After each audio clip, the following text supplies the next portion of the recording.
PTI का election commission फैसले के खिलाफ पेशावर हाई कोर्ट से रुजू करने का फैसला मौखर। केस कब और कहां दायर करे, हामिद खान, बैरिस्टर जफर और बैरिस्टर गौहर की मुशावरत जारी। पार्टी रहनुमाओं का बानी चेयरमैन से भी मुशावरत का इम्कान। पीटीआई जराये के मुताबिक इलेक्शन कमीशन से ताहाल मुसद्दिका कॉपी नहीं मिली। पार्टी को खदशा है कि मुसद्दिका कॉपी ना होने की सूरत में दरखास्त मुस्तरद हो सकती है। गुज़श्ता रोज़ इलेक्शन कमीशन ने पीटीआई से इंतखाबी निशान बल्ला वापस ले लिया था। फैसले में कहा कि पीटीआई ने अपने इंतखाबात पार्टी आइन के मुताबिक नहीं करवाए, इसलिए वो बल्ले के निशान के अहल नहीं। पीटीआई इलेक्शन कमीशन की हिदायत पर अमल करने में नाकाम रही। तहरीक इंसाफ ने इलेक्शन कमीशन का फैसला पेशावर हाई कोर्ट में चैलेंज करने और मंगल को सुप्रीम कोर्ट में दरखास्त दायर करने का ऐलान किया था। जिस शख्स ने आइन की खिलाफ वर्जी कराई उसे मासूम कहा जा रहा है। इस मासूम आदमी ने कागज लहराकर मुल्की सलामती को दाव पर लगाया। मुस्लिम लीग नून की रहनुमा मरियम औरंगजेब के बानी पीटीआई पर वार का ये 190 मिलियन पाउंड का बंद लिफाफा काबीना में लहराकर खा जाए और मासूम है। अरबों की फंडिंग पर इलेक्शन कमीशन को धमकाए, ये मासूम है। पहले लाडला कहकर मुसल्लत किया गया, अब मासूम कहकर मुसल्लत किया जा रहा है। ये इसलिए लाडला है कि जब सुप्रीम कोर्ट जाता है तो इसे गुड टू सी यू कहा जाता है। नून लीग के रहनुमा मलिक अहमद खान ने कहा, माजी की हुकूमत ने साइफर को बुनियाद बनाकर सियासत की। एस्टैब्लिशमेंट को भी साइफर के मामले पर घसीटा गया। साइफर को जवाज बनाकर एक दोस्त मुल्क के सरकारी हुक्काम पर इल्ज़ाम लगाया गया।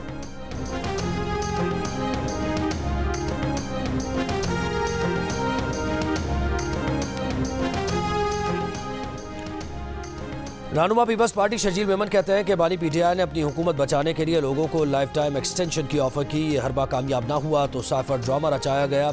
इस पार्टी पर शवाहिद के साथ साबित हो चुका है कि वो भारतीय फंडिंग से चलती है। अफसोस की बात है कि ऐसी पार्टी को आइन और कानून की तशरीह करने वाली बड़ी पार्टी कह रहे हैं। उन्होंने कहा कि जिस दिन फॉरेन फंडिंग का फैसला आया उस दिन बानी पीटीआई की पार्टी पर पाबंदी लगनी चाहिए थी। सोशल मीडिया पर गाली गलोच करके कोई बड़ा लीडर बन जाए तो क्या उस पर कानून का इतलाक नहीं होता?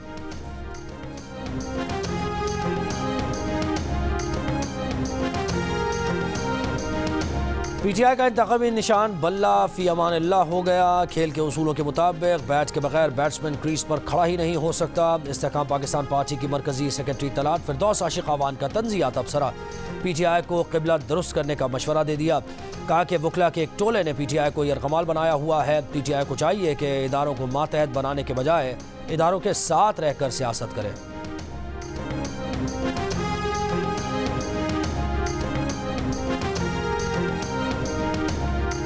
खैबर पख्तूनख्वा हुकूमत को आम इंतखाबात 2024 के लिए 42,000 सिक्योरिटी एहलकारों की कमी का सामना। सूबाई हुकूमत ने वफाक से फ्रंटियर कांस्टेबलरी की खिदमात मांग ली। इंतखाबात के लिए मजमूई तौर पर 1,34,000 से ज़्यादा सिक्योरिटी एहलकार दरकार हैं।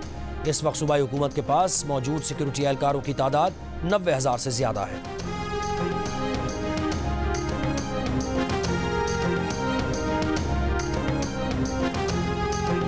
दो रोज़ की तोसी के बाद कागजात नामजदगी की वसूली और जमा कराने का अमल सुस्त रवि का शिकार। लाहौर की कौमी असम्बली पर अब तक 89 उम्मीदवारों ने कागजात नामजदगी जमा कराए।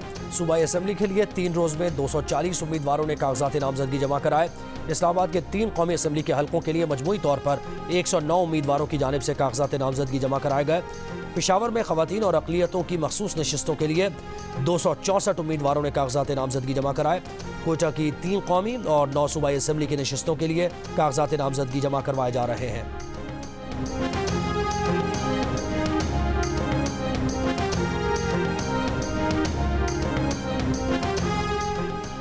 ऑडियो लीक सोशल मीडिया पर किसने रिलीज की, फ़ोन कॉल्स की सर्वेलेंस और रिकॉर्डिंग कैसे हो सकती है? पाकिस्तान के शहरियों की सर्वेलेंस कौन कर सकता है? क्या रियासत पाकिस्तान के पास गैर कानूनी सर्वेलेंस से महफूज रहने की सलाहियत है? इस्लामाबाद हाई कोर्ट का ऑडियो लीक्स केस में DGIB और DGFIA को 19 फरवरी को ज़ाती हैसियत में तलब कर लिया। अदालत का FIA और IB को ऑडियो लीक शेयर करने वाले सोशल मीडिया अकाउंट्स की तफसील के साथ रिपोर्ट पेश करने का हुक्म। जस्टिस बाबर सत्तार की जानिब से 7 सफ़हात पर मुश्तमिल तहरीरी हुक्मनामे में कहा गया कि अटॉर्नी जनरल ने बताया कि वफाकी हुकूमत ने किसी इंटेलिजेंस एजेंसी को टेलीफोन कॉल्स रिकॉर्ड करने की इजाज़त नहीं दी।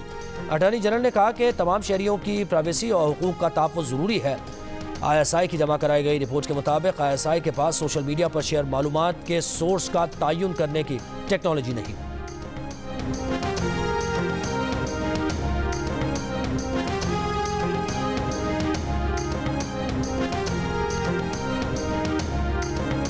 बलोच यकजहती मार्च के शुरा के खिलाफ पुलिस क्रैकडाउन। मुजाहिरीन को इस्लामाबाद की ड्यूटी मजिस्ट्रेट की अदालत में पेश किया गया। अदालत ने 163 मुजाहिरीन को जमानत पर रिहा करने के अहकाम जारी कर दिए।